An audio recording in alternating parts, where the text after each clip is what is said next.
Do you know how many everyday things around us exist thanks to refractory materials?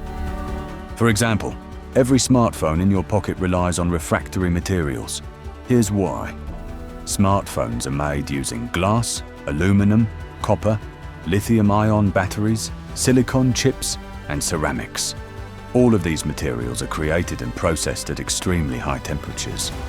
And this is only possible thanks to advanced refractory materials that can withstand the heat. No refractories, no smartphones. Before glass becomes a screen or silicon becomes a processor, these materials must be melted, purified, or crystallized at extreme temperatures.